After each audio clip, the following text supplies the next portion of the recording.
Hello friends, എല്ലാവർക്കും പുതിയൊരു വീഡിയോയിലേക്ക് സ്വാഗതം. ഇന്നത്തെ വീഡിയോയിൽ നമ്മൾ അൺബോക്സ് ചെയ്ത് റിവ്യൂ ചെയ്യാൻ പോകുന്ന Redmi 9 പവർ എന്ന സ്മാർട്ട് ഫോൺ ആണ്. 6000 mAh ബാറ്ററി, അത് തന്നെയാണ് ഈ ഫോണിന്റെ മെയിൻ ഹൈലൈറ്റ് ആയിട്ട് പറയാനുള്ളത്. അപ്പോൾ ഈ ഫോണിന്റെ ബാക്കി ഡീറ്റെയിൽസ് ഒക്കെ നോക്കാം. My name is Aswin Binaj. Welcome back to my tech video vlog.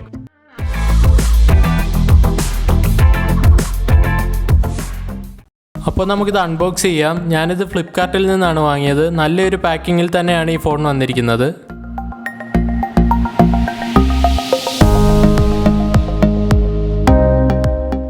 ബോക്സിൽ India's number 1 smart phone brand എന്നും മെയ്ഡ് ഇൻ ഇന്ത്യ ആണെന്ന് എഴുതിയിട്ടുണ്ട്. ഇനി കവറിന്റെ ബാക്കിൽ ഈ ഫോണിന്റെ മെയിൻ സ്പെസിഫിക്കേഷൻസ് ഒക്കെ എഴുതിയിട്ടുണ്ട്. 48 MB AI code camera, 6000 mAh battery, full HD+ dot notch display, Qualcomm Snapdragon 662 processor. നമ്മളിവിടെ അൺബോക്സ് ചെയ്യുന്നത് ബ്ലേസിംഗ് ബ്ലൂ എന്ന കളറാണ്. 6GB RAM 128GB internal storage എന്ന വേരിയന്റ് ആണിത്. ഇനി നമുക്ക് ഈ ബോക്സ് ഒന്ന് ഓപ്പൺ ചെയ്യാം.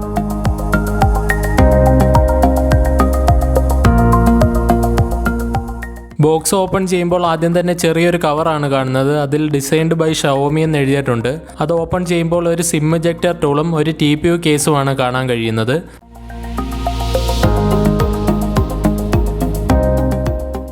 അത്യാവശ്യം നല്ല ക്വാളിറ്റി ഉള്ള ഒരു കേസ് തന്നെയാണ് കമ്പനി നൽകിയിരിക്കുന്നത്. അടുത്തതായി ബോക്സിലുള്ളത് ഫോണാണ്. ഏറ്റവും ഒടുവിലായി ഒരു ടൈപ്പ് C ഡേറ്റ കേബിളും ഒരു 22.5 വാട്ടിൻ്റെ ഫാസ്റ്റ് ചാർജിങ് അഡാപ്റ്ററുമാണ് നൽകിയിരിക്കുന്നത്. എന്നാൽ ഫോണിന് 18 വാട്ടിൻ്റെ ഫാസ്റ്റ് ചാർജിങ് സപ്പോർട്ട് മാത്രമേ നൽകിയിട്ടുള്ളൂ.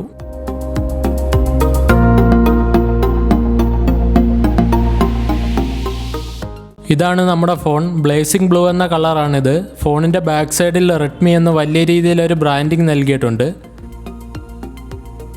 ഫോണിൻ്റെ ബാക്ക് സൈഡിൽ 4 ക്യാമറകളാണ് നൽകിയിരിക്കുന്നത്. 48 മെഗാപിക്സലിൻ്റെ പ്രൈമറി ക്യാമറ, 8 മെഗാപിക്സലിൻ്റെ അൾട്രാ വൈഡ് ആംഗിൾ ക്യാമറ, 2 മെഗാപിക്സലിൻ്റെ മാക്രോ ക്യാമറ, 2 മെഗാപിക്സലിൻ്റെ ഡെപ്ത് സെൻസർ. 8 മെഗാപിക്സലിൻ്റെ ഒരു ക്യാമറയാണ് ഫ്രണ്ട് ക്യാമറയായിട്ട് നൽകിയിരിക്കുന്നത്. റൈറ്റ് സൈഡിൽ വോളിയം ബട്ടണും പവർ ബട്ടണും ആണ് ഉള്ളത്. പവർ ബട്ടണിൽ തന്നെയാണ് ഫിംഗർ പ്രിൻ്റ് സെൻസർ നൽകിയിരിക്കുന്നത്. ഫോണിൻ്റെ താഴെ ചാർജിംഗ് പോർട്ട്, സ്പീക്കർ, മൈക്ക് എന്നിവയാണുള്ളത്. ലെഫ്റ്റ് സൈഡിലാണ് സിം ട്രേ നൽകിയിട്ടുള്ളത്. ട്രിപ്പിൾ കാർഡ് സ്ലോട്ടാണ് നൽകിയിരിക്കുന്നത്. മുകളിൽ speaker, 3.5mm audio jack, IR blaster എന്നിവയാണ് ഉള്ളത്. ഈ ഫോണിൽ സ്റ്റീരിയോ സ്പീക്കറാണ് നൽകിയിട്ടുള്ളത്. ഇനി നമുക്ക് ഫോൺ ഒന്ന് ഓൺ ചെയ്യാം.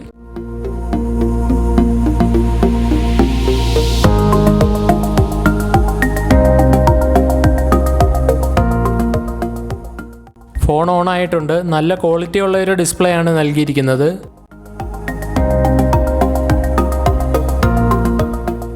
കുറച്ചധികം ആപ്ലിക്കേഷനുകൾ ഇതിൽ പ്രീ ഇൻസ്റ്റാൾഡ് ആയിട്ട് വരുന്നുണ്ട്. അതൊക്കെ നമുക്ക് അൺഇൻസ്റ്റാൾ ചെയ്യാൻ പറ്റുന്നതാണ്.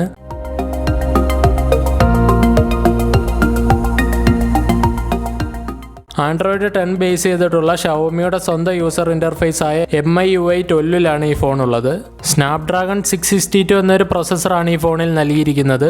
അത്യാവശ്യം കുഴപ്പമില്ലാത്ത ഒരു ഗെയിമിംഗ് പെർഫോമൻസ് ഒക്കെ നമുക്ക് ഈ ഫോണിൽ നിന്ന് കിട്ടും. ഡേ ടു ഡേ ആക്ടിവിറ്റീസിനൊന്നും ഒരു ഇഷ്യൂസും വരാൻ സാധ്യതയില്ല. ഇനി ക്യാമറയുടെ കാര്യത്തിലേക്ക് വന്നാൽ 48 മെഗാപിക്സലിൻ്റെ ആണ് മെയിൻ ക്യാമറ. ഈ ഫോണിൻ്റെ ക്യാമറ ഉപയോഗിച്ചുകൊണ്ട് 1080p 30 ഫ്രെയിം പെർ സെക്കൻഡ് വരെയുള്ള വീഡിയോസ് ഷൂട്ട് ചെയ്യാൻ സാധിക്കും. പോർട്രേറ്റ്, പനോരമ, പ്രോ, നൈറ്റ് തുടങ്ങിയ എല്ലാ മോഡുകളും ഈ ഫോണിൽ നൽകിയിട്ടുണ്ട്. ഈ ഫോണിൻ്റെ ക്യാമറ ഉപയോഗിച്ചുകൊണ്ട് എടുത്ത കുറച്ച് ഫോട്ടോസും വീഡിയോസും ഇനി കാണാം.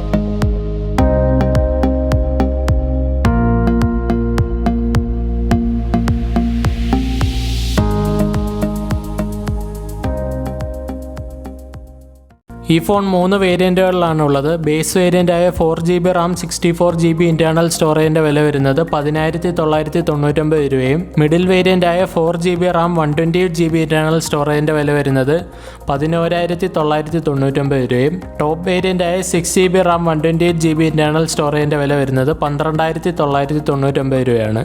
നമ്മളിവിടെ അൺബോക്സ് ചെയ്തത് ടോപ്പ് വേരിയൻ്റായ 6GB RAM 128GB internal storage എന്ന വേരിയൻ്റാണ്.